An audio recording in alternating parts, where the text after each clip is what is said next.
So we're going to do some things on the flip chart this morning, and all of the pages on the flip chart are just designed that we can teach you something really simple. You can put it in a notebook, you can share it on the back of a napkin in a restaurant.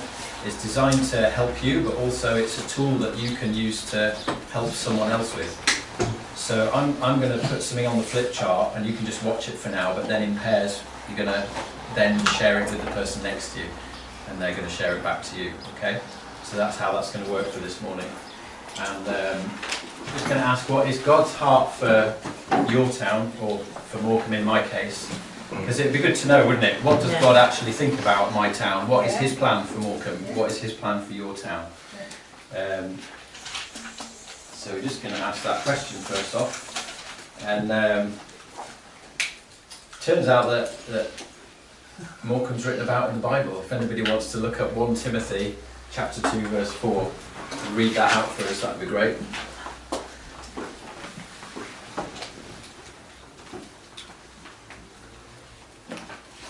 1 Timothy 2 verse 4. The race is on.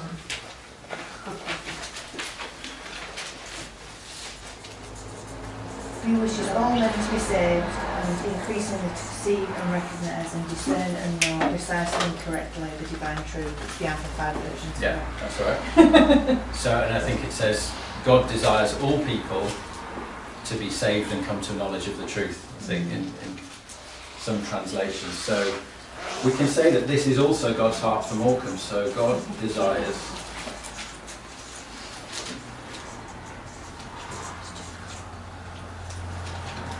all people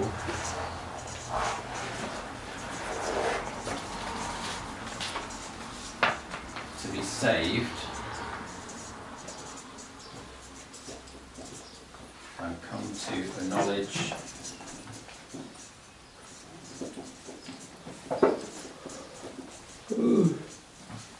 of the truth. Sorry.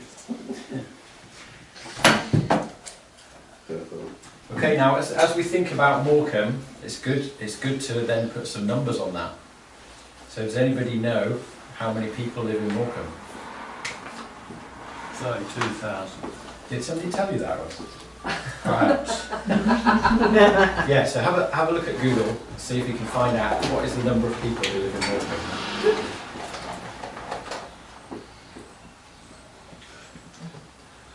Knowledge of the truth. Tyson Fury is twice as many, so you have to count two. Say again? Tyson Fury is twice as many, so you have to count those two. Has anybody got a number? Somebody Google that for us. What's the population of Morecambe? Might be a pain. I can't see the groups. Oh, yeah, there you go. Can you see it now? 32,758. How many? 32,758.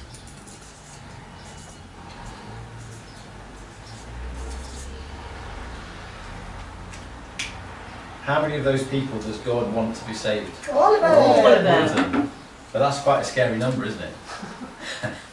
Not one at a time, it's not. But it don't tell you in Google who has been saved, does it? How No. many has been saved? No. But the next question here is, whose job is it to help these people get saved? Our job. Yeah. It's my job, it's your job.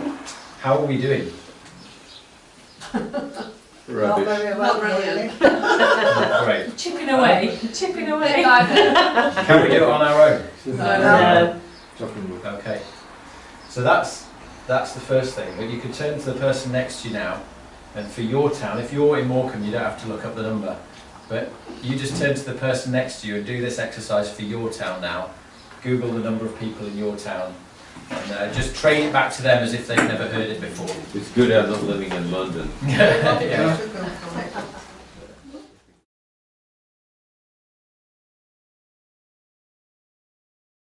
All right, guys. Okay. How'd you get on? Is that straightforward enough to show to somebody? So everything we want to do is really simple like this, so that we can easily pass it on to you and you can easily pass it on to other people. And this is an example of something we can call a God-sized vision. Yeah. Because it's easy to come up with a vision for our church or our town, but it needs to be God's vision. That's right. And God-sized visions are quite overwhelming and quite challenging, but we want to start on the same page that God is on. You do.